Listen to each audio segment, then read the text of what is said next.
And welcome to Wrestling and Everything, Coast to Coast, with your hosts, familiar faces this week, and that is Jonathan Schwartz from Slam Wrestling, and everybody's favorite co-host of this show, the original, the one and only, Evan Ginzburg. The original. How are you? The original. Well, there might be other Evan Ginzburgs out there, you know, but there couldn't be anyone in our heart greater than one Evan Ginzburg. So, just before we came on air, I wanted to stop you from going into a full diatribe because first Jonathan said, I hope you weren't traumatized by last night's AEW ending, and to which you replied, you're not that emotionally vested in it. But you were saying that emotionally vested is one thing, financially vested is another. So continue with your point.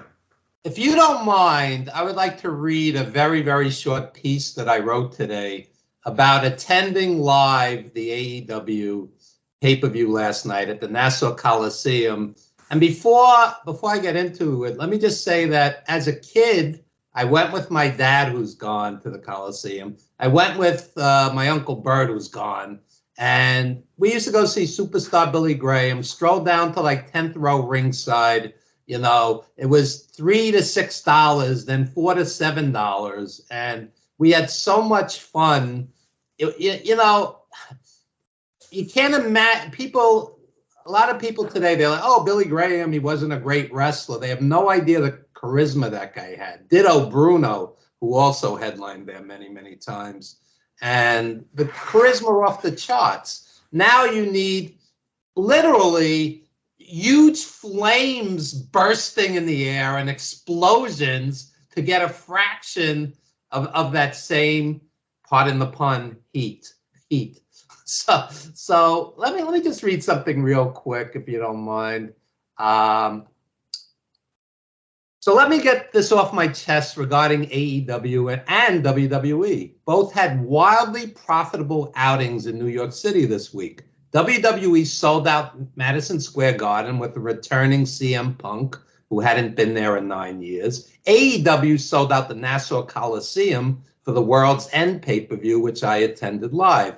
At obscenely high ticket prices, AEW, was $36 to $479 face value, and WWE was $63 to $597. T-shirts went for $40 a pop. Parking at Nassau Coliseum was $40. AEW and WWE clocked crazy cash. Fans are not the most health-conscious demographic. They gorge themselves on insanely priced artery-clogging goodies. Yeah, everybody made money hand over fist, but what was missing from it all? Great wrestling. Sure, there was the pyro at AEW, the videos, the grand entrances, and joyful sing-alongs at both. And the wrestlers who are wildly over with their fan base who attend these events like it's a religious pilgrimage. And both rosters have a fantastic talent base. But what was missing from it all? Again, great wrestling. There wasn't a 5-star match to be found, nor even a 4-star match. I've been to 3 live AEW events, and I'm still waiting to see one. It's the new math. We throw money at them, and they don't deliver great wrestling. Great wrestlers, definitely. Great moments, certainly. Great moves, plenty. Great spectacles, sure. Great wrestling, not whatsoever. In fact, the Nassau crowd left disappointed after MJF lost, and the utterly anticlimactic and predictable Devil Angle sputtered out. WWF fans will tell you it's not about great matches, but AEW fans still want them. Adam Copeland and Christian came close, but the booker needed to talk with the table and fire because they botched that finish, and everybody and literally their mother ran in afterward, rendering an up to that point excellent and memorable match silly. The two veterans are so good that even the overbooking couldn't kill it dead, but they heard it. I walked out disappointed, as did my crew. We've seen the best over the years, and this was a pimple on the ass of NWA Crockett live shows in the 80s and even ROH in the 2000s, which ironically, we saw a ton of the guys on this show delivering better matches than they did here. You walked out and almost forgot that some of the greatest wrestlers on God's green earth, as Harley Race used to say, on this card, Jay White, Takashita, Jericho, Samoa Joe, Swerve Strickland, Sammy Guevara, Bryan Danielson, Claudio, Jay Lethal, Lance Archer, and on and on and on, couldn't between them put on a single great match. What a shame. So let me ask you a question. I told a veteran fan who had attended both cards within 4 days. Was there a single 4-star match on the WWE Madison Square Garden card? Not even close, he responded honestly. It's the new math. And for this old school fan, it just doesn't work. That's my little diatribe that I wrote today, waking up from a very expensive pay-per-view that did not satisfy me. Jonathan's in shock. Yes. No, Jonathan read it earlier today, actually.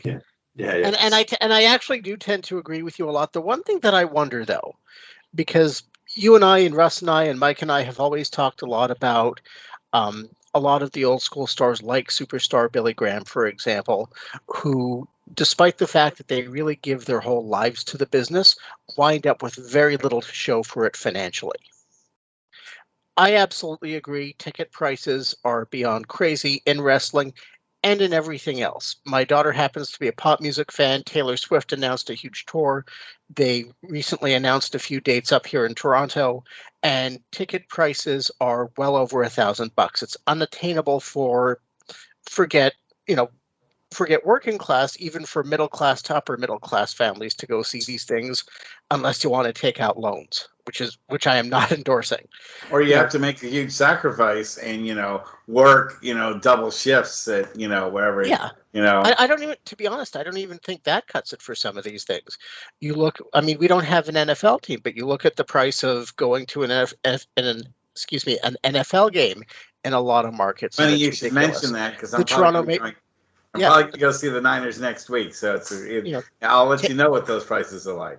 Tickets to the Maple Leafs are in the hundreds of dollars, even in the nosebleeds, and people still line up to pay, and we haven't won anything of consequence since before I was born. So I absolutely take the point. The one, I guess, question that I have is whether enough of the exorbitant prices that they seem to be able to get away with charging now make their way into the pockets of performers. So unlike someone like Superstar Billy Graham, who wound up dying in poverty with a succession of GoFundMes and in disputes with Wrestlers Rescue and the Cauliflower Alley Club over paying medical bills and all this kind of stuff, whether the situation's improved at least marginally on their side. Well, MJF wrote his own piece, which was quite good, where he said that AEW has helped the business. But, the big stars are going to make big money, and the lesser stars, are not going to make fortunes of money, and their time in the spotlight could be brief. You turn on AEW and you see the same 1 or 2 dozen wrestlers in every night, in and out, every pay-per-view in and out. And then that was going to be my point, is that you have AEW was just reported to lose about $34 million last year. So obviously, they're not doing something totally right, or they'd be making money instead of losing money, and being a vanity project for Tony Khan. But when you gave me the card lineup, and I didn't watch the pay-per-view, I just had, with foot, there's a lot of competition that weekend. The NBA had a bunch of things going on, and there was football going on, and so, there's a lot to pay attention to anyway, rather than just a pay-per-view. But there was a battle royale and 2 8-man tag team matches. Yeah, it's ridiculous. That's bad booking. That's just terrible booking. It is. the 8-man matches are inevitably totally forgettable. And I just had this conversation. As an old school fan, we used to get 6-man matches all the time at the Garden. And usually it was Andre's team as a face, and Andre would win, and the fans would be happy. But 40, 50 years later, it's just a meaningless blur. I don't remember one of them. Whereas a great title match, a one-on-one grudge match or whatnot, those you remember decades and decades later. Just slapping 8 guys together at the last minute like Tony Khan does all the time, it's a waste. And I'm sitting there and you'll see like these world-class guys. I mean, like Jay White, former New Japan champion, in a meaningless 8-man match, and he's in there with somebody great, and you go, that's the match I want to see. Those 2 guys wrestling, not him coming in for 30 seconds, doing a spot and tagging out to the other guy so he gets his spots in. And you got 8 guys, and they do 8 entrances, which takes up a chunk of the time they're allotted. And it's just, let me tell you something, and I don't have Alzheimer's or anything. If you put $1 million in front of me right now, I couldn't read back off the top of my head the 12 matches I saw last night, because most of them are forgettable and meaningless. And I'll tell you something even crazier. The Battle Royale comes out on the pre-show. They don't even announce half the guys. So these 8 guys are stars, and these 12 guys are jabronis or whatever. They didn't even have the courtesy to give their names. I mean, to me, that's insulting. Oh, that would take up too much time, Evan. That would take up too much time. The time was for the 8 stars who, got the entrance and the music and the videos. So how do you not even announce a guy's name? One guy got eliminated. It was a mask guy. I don't know if he was a luchador or just a guy in a mask. I said to my friends, who is that guy? And I watch it every week. I didn't know who it was, So, I mean, it's absurd. Look, I'm an AEW fan and I'm being critical. I want this to work. I want them not to lose $34 million. I went there to enjoy a show, and for much of the night I was numb, except for Christian and Edge and Moxley and Eddie Kingston. Beyond that, there was nothing there. Jonathan? I'm going to throw MJF into the mix just because I'm a huge fan of his. Although I was bitterly disappointed. I understand that sooner or later they had to take the belt off him. I get it. I understand that he's been working hurt for a little while. I think that for a company that's really tried to present itself as a product that is more respectful of a younger adult audience than WWE has been for the longest time, with all due respect, I think putting the title on Samoa Joe is a massive step backward, and I like Joe. I think he's a tremendous wrestler, but I think you can't watch Joe today, and I know he's well past his prime. We're all big Ring of Honor fans, but this isn't 2000 Samoa Joe. Yeah, no, he's well past. This is 2023, 44-year-old Samoa Joe. This is your second biggest title is held by a guy who's on the cusp of 50. This is your the Ring of Honor Tag Team Champions are being held by guys in their late 30s, early 40s. I mean, I think for the sake of trying to take big names off the board, so to speak, AEW has aged itself fast. And I think that that's, for the last little while, really hurt them in terms of being able to put on good, sustainable programs, good, sustainable matches, because, Bryan Danielson would be another really good example. One of the absolute best wrestlers in the world when he's healthy. This last year, he's alternated between having 5-star matches and being on the shelf for prolonged periods of time because one body part or another just can't go anymore. And I have to tell you, I mean, this is a recurrent theme with me here. I would always much rather these guys leave the sport a little bit earlier while they're still healthy than you wind up 20 years from now hearing us talk about Bryan Danielson the same way that we talked about any any number of people who passed away this year, like the difference or is the Iron Sheik or Terry Funk, who the wound up difference in is Brian bad Danielson's situations. making millions of dollars on a part-time schedule, and it's hard to turn down that kind of money. Oh, I agree. That's I think with that's the any of them, issue. I think with any of them, whether it's pure economic necessity or just the fact that it's hard to say no to a large paycheck, it's hard to leave. But I think that at some point, I would much rather kind of have these stars leave at least a little bit closer to the top of their game than feel guilty anytime I watch them. I mean, if you look at Danielson, Edge, and Christian, the Adam Copeland Christian match itself was between two wrestlers, both of whom have a history of severe neck issues and concussion issues, and they're flying around the ring as if they're 20-year-olds. And on one hand, I'm happy to see the action. I've always been a fan of both men. I love their matches. They're doing things at 50 that I couldn't do at 20. But it's always tempered with the knowledge that how close are they to one bad bump? And what are the consequences of the one bad bump? And I get, Hayabusa did the same thing, and he was in his 30s. There's no shortage of Perro Aguayo Jr. tragically died in the ring in his prime. But wrestling's supposed to be fun, and past a point, the degree of risk that people are taking, even if they're trained and experienced, makes it a lot less fun for me. I understand. That was my big takeaway. I understand, but if you're a husband with a bunch of kids and a mortgage, you're gonna go, I'm not turning down that couple of $1 million contract. And a guy like Brian Danielson will keep going at it. And look at Sting. Look at Sting right now. Yeah, Sting's probably making crazy money on a part-time schedule. And Sting, at least they protect. They'll put him in three-man tags and 8-man tags.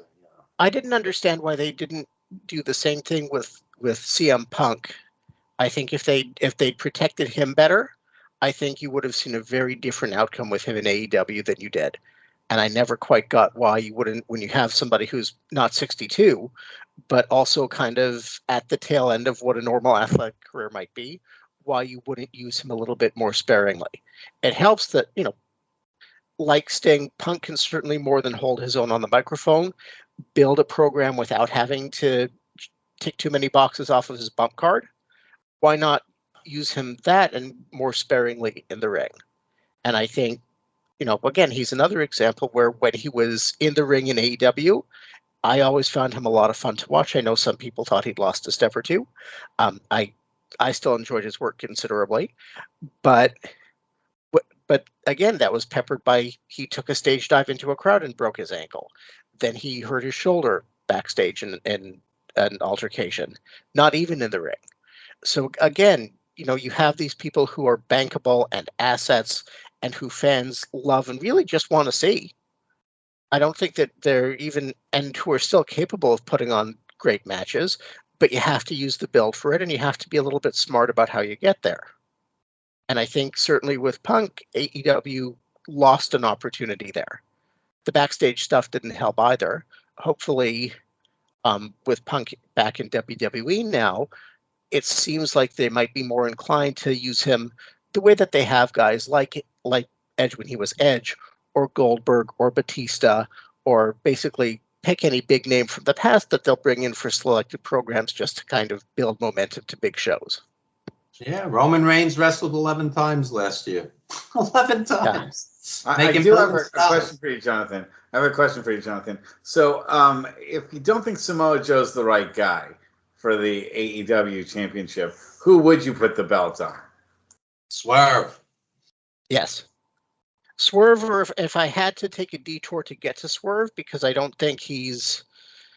I think you could parachute him into the role now and he would absolutely run with it. If Tony Khan and the AEW Brain Trust weren't quite there with him, do a detour to Adam Cole, assuming he's healthy, and then you get it on Swerve. And I think Swerve's the next long-term champion.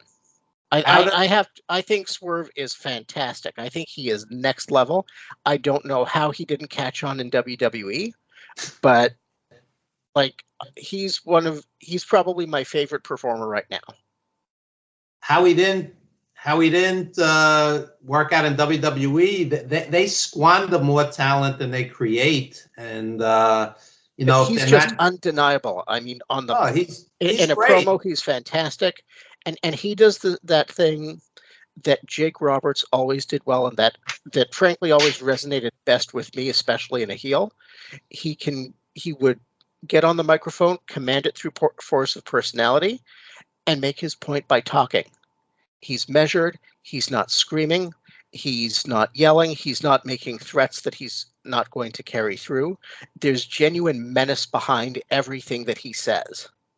And I think that alone, and I think that's something that's learned. I think very few people kind of come into that. I don't think Jake Roberts even did that naturally. But he stands out because of it.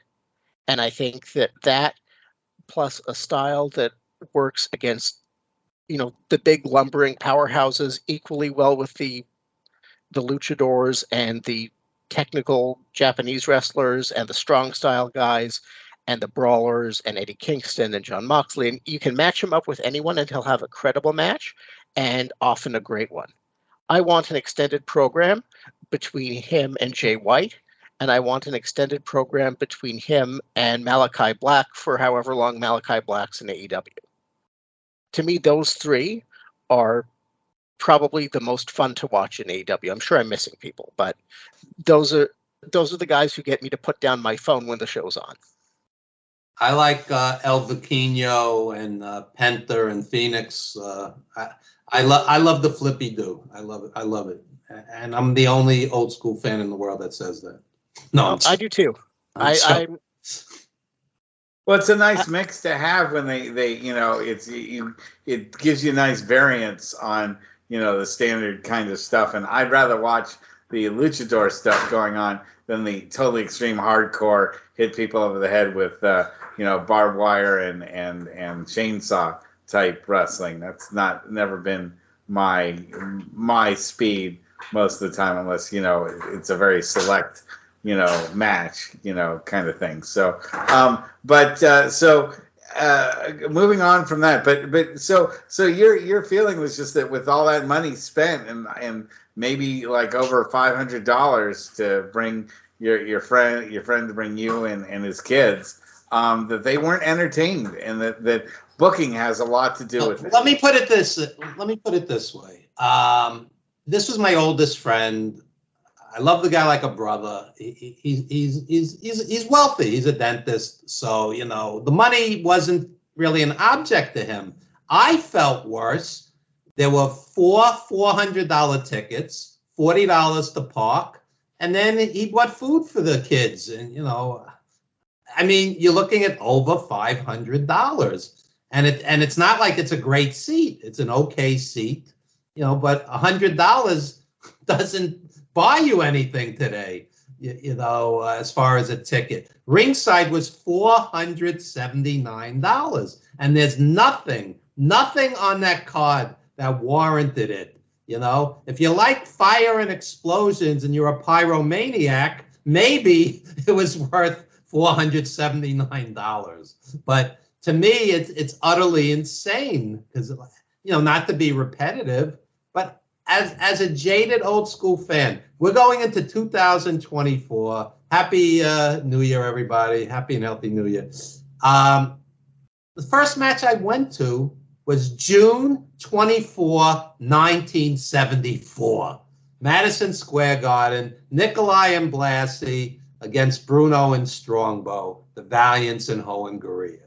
Okay, 50 years ago. I am so jaded. I've seen the best of the best literally around the world, that if it's not great wrestling, and there wasn't one match that qualified as great last night, the closest that came to great was Copeland and Christian. That was the closest, and even that they screwed up because 37 people ran in at the end and turned it into a circus. And then they actually flipped the result at the last minute, which was just stupid. So, if you're not going to give great wrestling, I had a good time with my friends. I'm happy to see, I love this guy, his nephew. By sheer coincidence, we share the same exact birthday. this is family to me, just to be out with people that you love and care about. And ironically, let me throw this out there. My friend and I, as old school fans, we never took this kid to WWF or WWE. We took this kid to Ring of Honor. We took this kid to Indies. This kid sat there and watched Bryan Danielson and Nigel McGuinness. This kid sat there and watched all the great ROH guys in the 2000s who are now headlining WWE, like Seth Rollins and Kevin Owens and all these guys. So this kid knows good wrestling. He thinks like us. And he's sitting there and he goes, this isn't as good as, Manhattan Center, Hammerstein Ballroom, Ring of Honor. And it's not. It didn't touch it. It didn't touch those cards. Now, while we transition over to remembering those that we lost in 2023, I did want to say that I took your advice over the Christmas break and watched Cassandra. Great, right? Yeah, it was a very different kind of wrestling movie, where the action really isn't what it's about. It's about a story much greater than that. And it's slow paced. I think for a lot of wrestling fans, it might be hard to watch because it's not, in your face, slam, head over heels kind of action. I mean, it's no Body Slam the movie, Well, that's good. Yeah, that is good because, it's not no holds barred with Hulk Hogan, also just, an extended TV show made into a movie, but no, it was some very deep concepts, and his relationship with his mother was very, I thought, well done. And I mean, cost nothing to make that kind of movie. It is kind of amazing when you see, all the Hollywood bombs that have happened this holiday season, and a thing like Cassandra, it just kind of flies in under the radar. Didn't probably make a lot of money, but told a really amazing story. Just you wish there were more of that, and studios could understand that something like that needs promoting more than Wish or another comic book movie. But well, I don't know if you've seen it. Since we're on this subject, there's a documentary called Out in the Ring where they talk about the history of the gay wrestlers and how decades ago it was a stigma and they kept in the closet, and it's a solid documentary. I wouldn't say it's flawless. I mean, for the most part, it's worth seeing. But Cassandra, I thought was one of the best quote unquote wrestling movies ever made, partially because you don't even have to be a wrestling fan to appreciate the story. I haven't seen the Von Erich movie yet, so I can't really comment on that until I see it, obviously. I like people that review movies before they've seen it. They go, oh, that sucks. Did you see it? No. So, that's really... I read a review. Yeah. So I'm going to go see the Von Erich movie because I'm actually obligated. I'm going to be critiquing it on my buddy's a film critic, Randall Unger, and he's on Sirius Satellite, and he has a cable show also. So he wants me to come on and talk about it because it's funny. He goes, "Who's this family, the Von Erichs?" And that's an interesting way to go into a movie because he doesn't know wrestling whatsoever, so he's going to judge it as a movie. Not this is wrong. This is they left out Chris Von Erich because he doesn't know any of it. So, he's going to judge it purely as a film, not as a quote unquote wrestling story that's missing or is presenting wrong information or whatnot. That's been the big criticism from the wrestling fans. Well, is it playing anywhere out there in Canada, Jonathan? Oh, it's playing everywhere. Over on slamwrestling.net, we've actually had a whole bunch of coverage of it. They did a special screening. We've got a ton of reviews of it. Tom Lettergy did an extensive piece on it as well. There's a couple of photo galleries as well. So it's attracted notice up here for sure. But you haven't seen it yet either. I have not seen it yet. Yeah, I have no excuse other than it's been Crazy Holiday Season, but it literally is playing right across the street from me, or right across the freeway from me. I could almost walk over there to go see it. I took my kids to see the new Willy Wonka movie the other day, and in a small dark part of my heart, I wanted to buy tickets to the Iron Claw and see if I could convince the kids that's what we were seeing, Willy Wonka. And did you think it was worth your $45 investment or whatever to go see Willy Wonka? It made them happy. Yeah, and they liked it, but they're also. Well, I think that speaks to something that Evan was saying before too. They're not as immersed in the Roald Dahl canon, say, as I am. They didn't see the original Gene Wilder Willy Wonka, so to them it was all new. Even when they start kind of borrowing snippets from the first movie and then some of the songs in that, and they introduced the Oompa Loompas, for example. So to them, all of this made sense, and it was a fun movie. To me, I have to admit, it seemed completely unnecessary. Does everything need a prequel? Does everything need a prequel? Is my question, my general question to the world. Well, my problem with the superhero movies, which is one of my least favorite genres, is they're at a point where even if a character, quote unquote, dies, they'll do, oh, that was the other universe. Let's revamp it. Let's make it was an alien. It was an alien. There's always it was an alien. Yeah, I mean, how do you get emotionally invested if they just bring the character back? There's always going back in time and undoing the event that happened. There's always magical, like, you could create a clone, a scientific clone of somebody so they don't actually die. Yeah, it's but it's sad because I love comics, but they're guilty of that in the comics, so they'll be guilty of that in movies just the same way. I mean, what I find even more frustrating than that, and the Marvel movies like Iron Man and the Avengers and the Hulk have stayed away from this so far. I hope that they do. Actually, I would really rather they all just take a break for a good 5 or 10 years from the whole genre and come back to it with fresh eyes.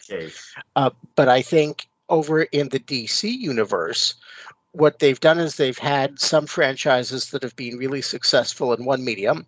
So in TV, you have The Flash and the whole Arrowverse, it's called, where you have a bunch of characters that are established, in an ongoing weekly serial show, and they're lots of fun. And then they decide that they can make movies and completely cast differently and say, well, it's just a different pocket of the multiverse that the Superman who's on TV is not the same Superman that I'm watching in the movies, or the Flash is not the Flash. And to me, it's just maddening. Where I think Marvel's issue, I think, is somewhat different. Marvel's issue is more, they've put out so darn many of these things and at such a pace. And I think it applies to Star Wars too, and to some of their other properties, that if you don't catch everything, nothing makes sense. Exactly. So it's become, instead of good standalone movies that happen to have a thread through them, episodes like the James Bond movies would be the best example I could come up with, whether you like a given Bond movie or not. You don't need to watch all of them in sequence every year they come out in order to appreciate the formula. And they are You're formulas. Absolutely right. I'm a casual superhero movie fan, and I'll watch one every couple of years, of a certain series, and I'll have missed a different one. And I sit there and go, who's this character? Who's that? What's going on here? Why are there 7 Spider-Men? I'm sitting there. I like the 7 Spider-Man movie. I actually like that one. But they kind of made fun of the fact that there were too many. They were making fun of the fact that there are too many multiverses and that, it's impossible to keep track of. And it's yet kind of the same story repeated over and over again, but with one little twist, instead of Peter Parker being a high school student, he's a pig, or something along those lines. But so I wanted to take some time out to remember the people that we lost over the year here, as we are doing a year in review in a way. I mean, I guess we're not really, we're all over the place, but that's the way the show has always been. especially for you, Evan, the people that we've lost, some of them have been relatively close friends or really close friends to you. Yeah. The year got off to a brutal start. Lanny Poffo was a dear friend of mine. I would book him as an agent, autograph signings, even wrestling matches. And I was thinking about it today, as we exit this miserable year. and I booked Lanny one day, and he was wrestling Jay Lethal, because of the connection with his brother on an indie. That was the main event. And before the match, Lanny hands me his wallet. He says, "Watch this for me." No, I mean, talk about trust. This is the wrestling business. He hands me his wallet, and because he trusted me. He didn't trust leaving it in a dressing room or whatnot. So he slept on my couch many times. My wife would cook him Korean soup and meals, and my wife's Korean. And he was a health nut. He was at the gym. He exercised. He walked. He even would say the powers of positive thinking. I try not to put a single negative thought in my head. And he wouldn't eat anything unhealthy. So this is the last guy, him and Nikolai. Nikolai was also a dear friend, but he died years ago already. These were the last guys you thought would die relatively, quote unquote, young. I mean, he was 68. He wasn't young, but that's young for somebody who's, a fitness fanatic. But he said he would just call up just out of nowhere, just to chat, because we were friends. And he said, "Evan, I got this good life." He was living in South America. He had moved, and he said, "I'm up to 282 pounds, like easy living, You go out, you eat with your friends, you drink with your friends or whatnot. And that's a lot of weight to carry, 282 pounds, even though he was, a big, strong guy. So I'll tell you what was ironic. He had called me to book him. He said, "Evan, can you get me some bookings? I'm coming into New York for a friend's wedding." I said, "Sure, Lanny, no problem." Then he called me back and said this other agent was going to handle his New York bookings. He didn't want to, drag him, just you go from place to place to place. Basically, when you book these guys, they're in for 3, 4, 5, 6 days, and you get them as many bookings as you can. And you kind of, they could be run ragged, and he didn't want that. So he said, "Evan, this guy got me 2 or 3 bookings. I'm good. Don't worry." So ironically, he could have died on my couch. You understand? Because originally I was supposed to book him. And, so. He was a great friend of the show. We had him on for a fantastic interview. Anyone that's interested can go back in the archives and check it out. And then you also knew the Iron Sheik. You knew Superstar Billy Graham. You knew Terry Funk. I spent the weekend at the Iron Sheik's house. His old manager, the guy hires me to write the Iron Sheik's book. So you know where this story is going. The guy actually wanted me to write his book. So he flies me out to Atlanta. Iron Sheik lived in the same neighborhood as Holyfield and Abdullah the Butcher, that same general vicinity, Vander Holyfield. So I go to the Iron Sheik's house, and I'm interviewing him for maybe 40, 45, 50 minutes at most. And he goes, "Mr. Evan, can I take a break?" I go, "Of course, Sheik." Guy disappears for like 9, 10 hours to score drugs. Me and the manager are sitting in his living room like 2 dopes. Where's the Sheik? Where's the Sheik? Okay. I wrote an article on this for Pro Wrestling Stories. I mean, it's funny now, but at the time it was tragic, And give us some quick thoughts about Terry Funk and Superstar Billy Graham. Superstar Billy Graham, we worked with on 350 Days.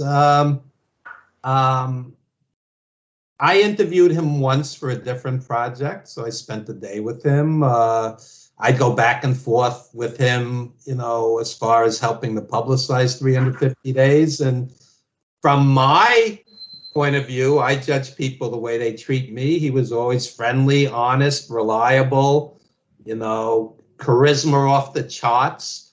We had about 90 hours of footage for 350 Days that we whittled down to an hour 50. So I said to the producers, the money guys, I was like the wrestling guy, the money guys. I'm like, the movie is Bret Hart and Billy Graham. It's like yin yang.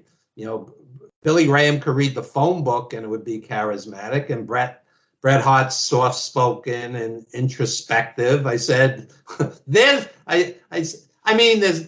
other great people in the movie, but I said those are your two quote unquote stars, Bret Hart and Billy Graham.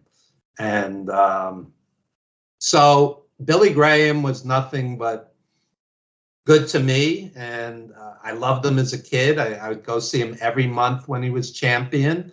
The karate gimmick, he was a shell of himself, but that's common knowledge years later.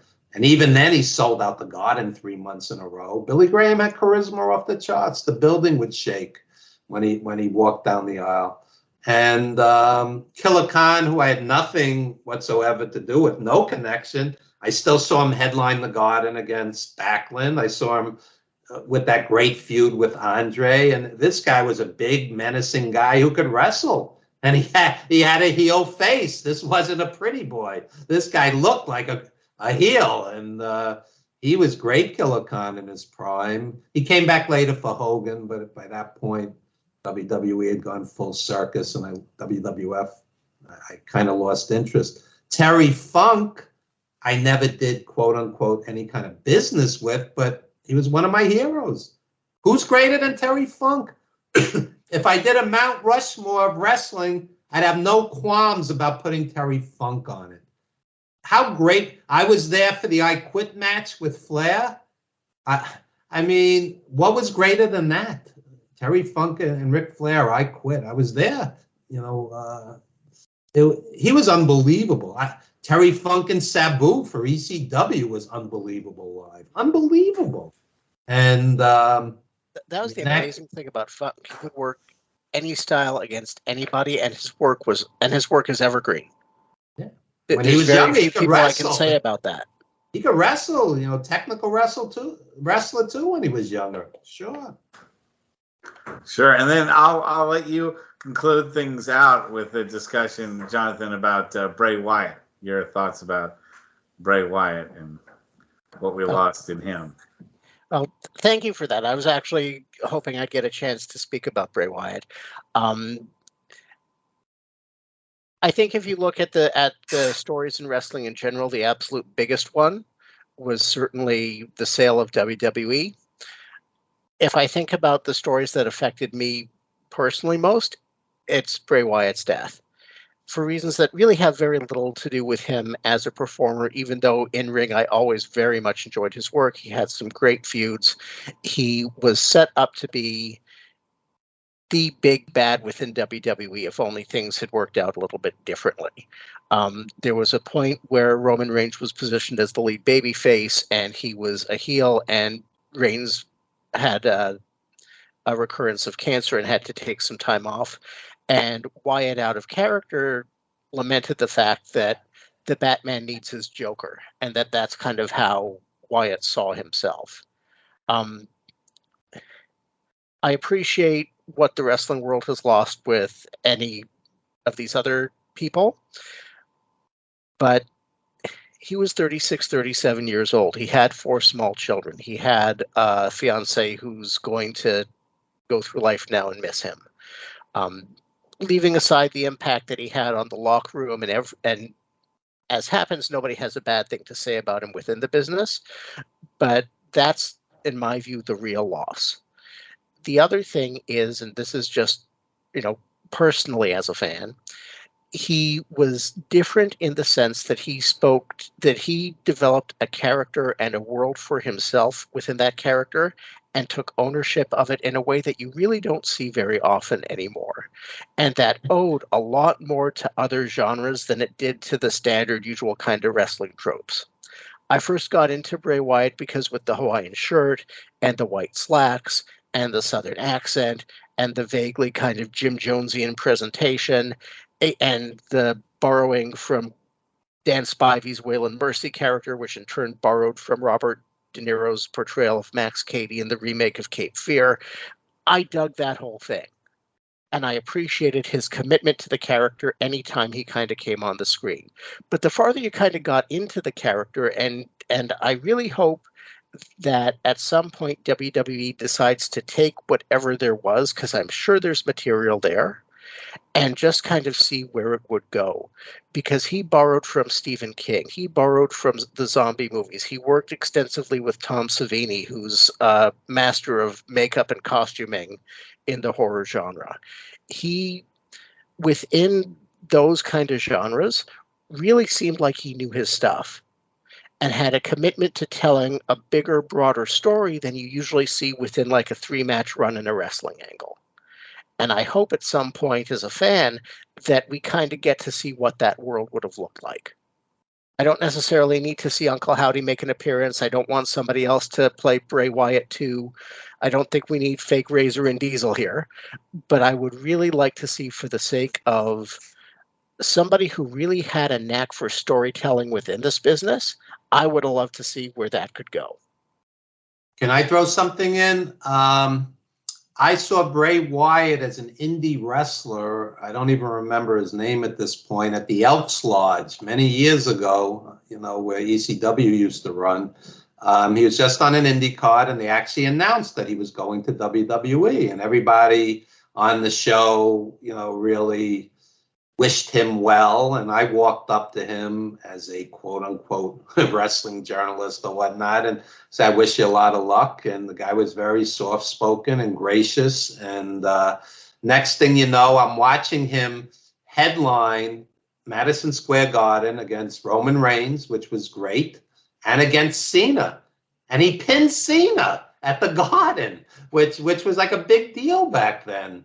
And he was totally over.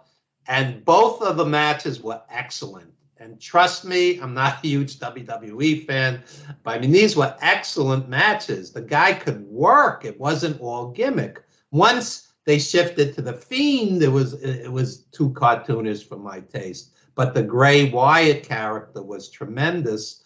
And it was very sad that he left us so early.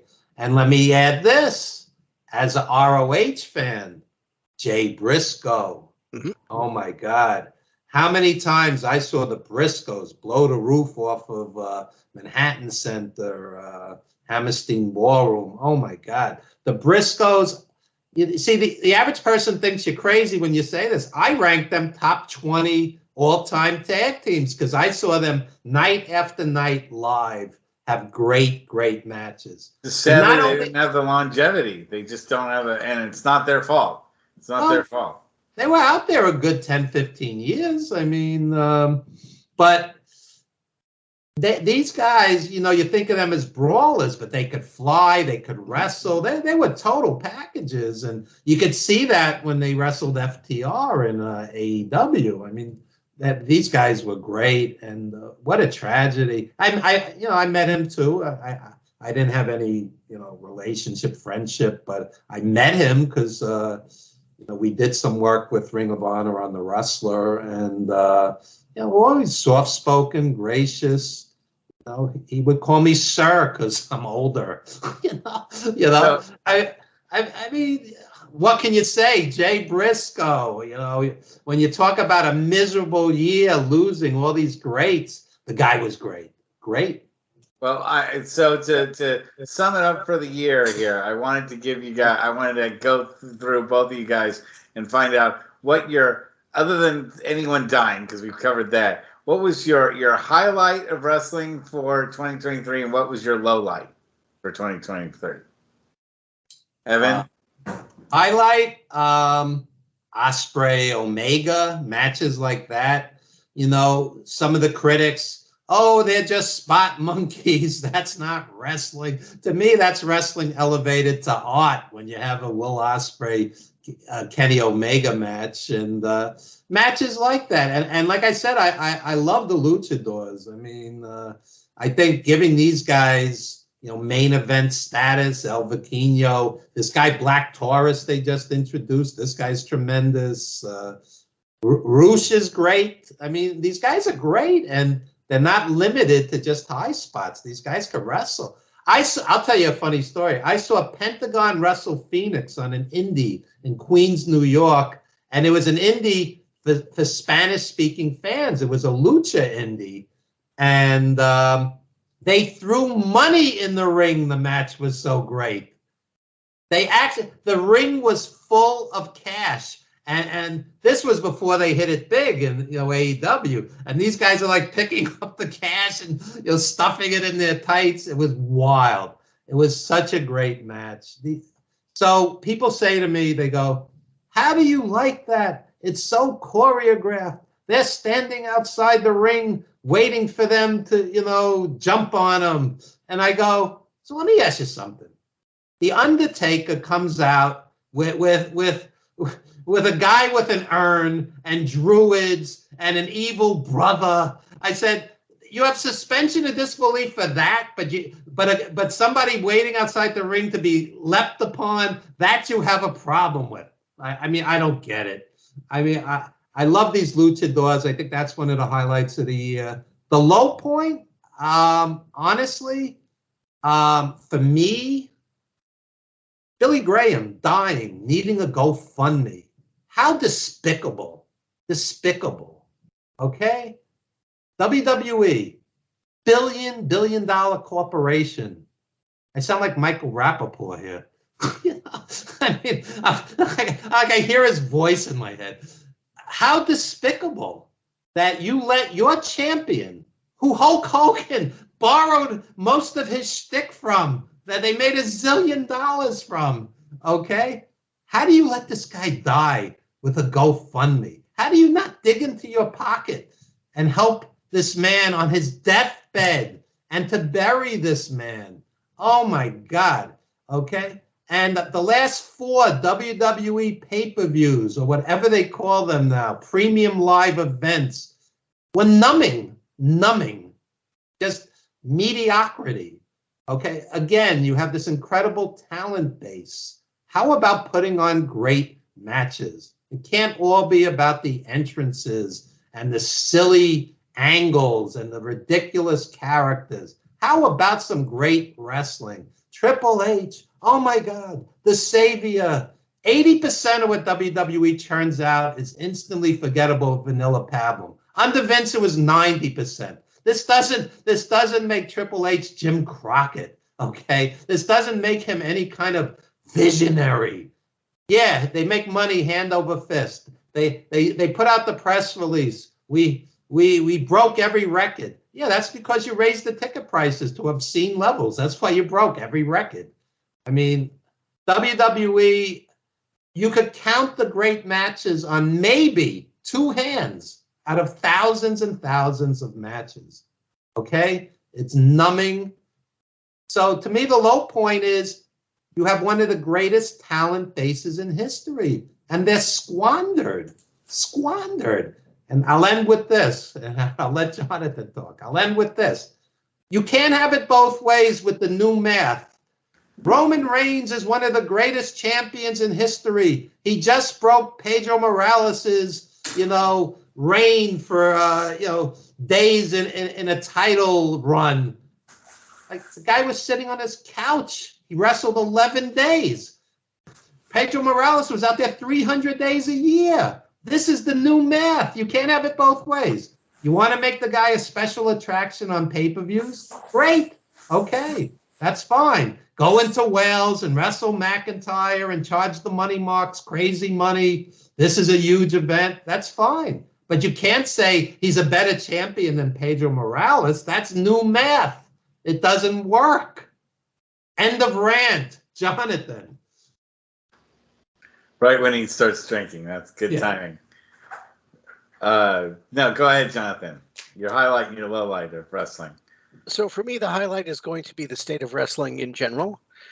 After so many years where WWE was literally the only kid on the block, and where you had this kind of slide into the mediocrity that Evan really describes without any kind of meaningful competition, the fact that you have AEW and Impact and Major League Wrestling and the NWA, even if I don't always love every decision that they make, the fact that there's so many outlets, you've got a thriving indie scene across the US and into Canada as well.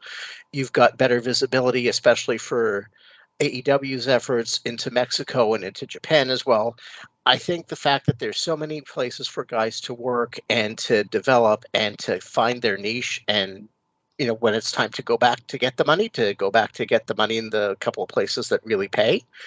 But the fact that there's such a great variety in so many places to ply their trade is, especially after so many years where there was literally nothing, is, I always kind of look at it as counting my blessings as a fan.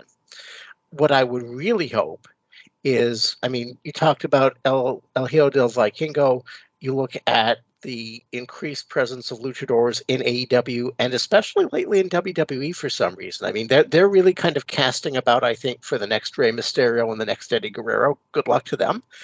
But the fact that you're getting so many more people working the style really makes me hopeful that at some point some enterprising person brings that back to a bigger North American stage.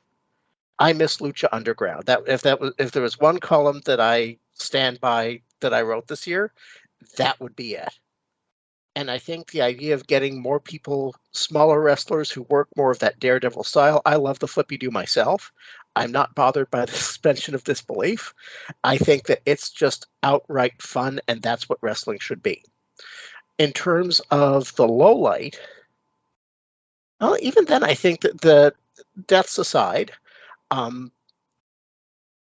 I think Vince McMahon orchestrating his return and hijacking of the WWE board of directors and ultimately the sale to Endeavor, I think just from a corporate shenanigans point of view, has left me with a bit of a bad taste in my mouth.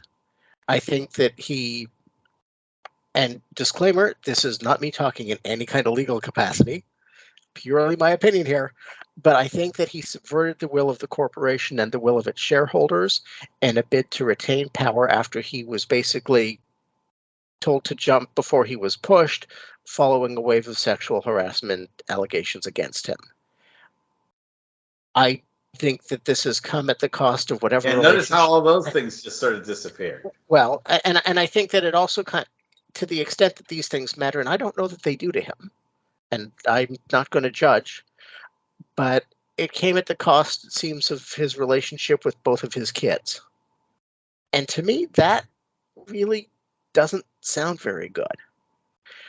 I think, I fully accept the criticisms of Triple H since he's kind of stepped into the lead creative role, but I think I used the term before, a small dark part of my heart is kind of glad that one of the apparent fallouts of the merger with Endeavor is that Vince is kind of being pushed away from that part of the business. He'll definitely retain a hand in business and negotiations and media and all of that until he either walks away on his own or goes out feet first. But I think that the loss of control over the day-to-day for somebody who is so associated with that kind of micromanaging level of control, I don't think that can be easy for him, and I'm not bothered by that. Great. Well, no, we're right near the end of the hour, so I'm going to go throw in my highlight and low light, and I'll be fast about it. Personal highlight for me is when Timothy Thatcher faced Brian Danielson. They had that match wasn't it? I think it was an ROH match, and Timothy Thatcher is a good friend of mine, so I was really happy to see him finally in a real main event type match with Brian Danielson, and I know that goes full circle, or Daniel Bryan. I too sometimes get get mixed up on which personality he's in currently. And then the low light for me was the cancellation of Heels, after the second season of Heels, which ends on a cliffhanger. That show was actually very smart. I don't think either of you guys have watched it. I watched 1 or 2 episodes. I never finished it. Yeah, no. Now it's bingeable because you only have to get through a second season. But I thought in the second season especially, there were times where they were saying things that I'd heard in indies that I'd only heard within the walls of indie feds. That I never heard people say these sort of things, like the way they went over matches and the way that they talked about wrestling philosophy and trying to make a product that people would care about and that people would get emotionally invested in. Things that we've brought up on the show repeatedly, and like that show got it. That show really understood what makes indies work or what makes them fail and all that stuff. And it ends on a cliffhanger, and it just, like Globe, it just is so sad that a piece of quality television, when there's so much crap television out there, that a piece of quality television like Heels just couldn't make it, and unfortunately is on the scrap heap. But anyway, guys, I think we're about out of the hour here, so I want to wish you guys a happy New Year and a safe New Year, and we'll see you guys all again real soon. Could I throw in a quick plug or two? Yes, absolutely. I just want to invite everybody to go on my Facebook page, Evan Ginzburg's Old School Wrestling Memories. I'm updating it like 10 times. Uh-oh. Oh, no, mid-plug. What's that? You froze in mid-plug. Oh, okay. Evan Ginzburg's Old School Wrestling Memories on Facebook. A lot of rare materials and some interesting back and forth discussions on there with fans from all the different territories. It's great. I think you'll enjoy it. And check out Wrestling Then and Now, a documentary from about 20 years ago. Speaking of late friends, Killer Kowalski, Nikolai Volkov, Don Arnold, who was Dr. Death in L.A., and that's on Tubi, right? It's on Tubi, Amazon Prime. It's nice that you could bring something back like that on different platforms because keeps it going. Keeps it alive, absolutely. Of course, 350 days. And your book is coming up next. Your John Tolos book is coming up. Yeah, we got the John Tolos book in 2024, and I'm going to do a special book investigating how Jonathan was talking about Vince. I'm going to do a book on how Vince stole Wayne Newton's head and how Seth Rollins stole Al Perez's head, because there's something going on in that federation. Head swapping. So head swapping, and we have to get down, to the nitty gritty. That's great. Yeah. Anyway, Jonathan, you're going to need Al Snow for that. Yeah. Very good. So, Jonathan, any last plugs for you? Sure. Well, as always, my column, Wrestler's Court with Jonathan Schwartz, appears every couple of weeks or so on slamwrestling.net. I just finished one where I argue for MJF as my version of Wrestler of the Year, the Golden Schwartz Award, with apologies to Mel Brooks. And the next one that should be coming out any minute now basically follows from a column I did in December when CM Punk was announced as coming back to WWE, looking at the pattern how in WWF, WWE, it seems that pretty much every major champion they've had up until about John Cena at some point flew the coop, and there was a degree of estrangement, and yet they always come back. You can draw a line from Bruno Sammartino to Bob Backlund to Superstar Graham, In and Out, Hogan, Savage, Ultimate Warrior, Bob Backlund. I cover them all. Interesting. Fascinating. Everyone except Larry Zbyszko. It's the only guy he only held Vern's belt.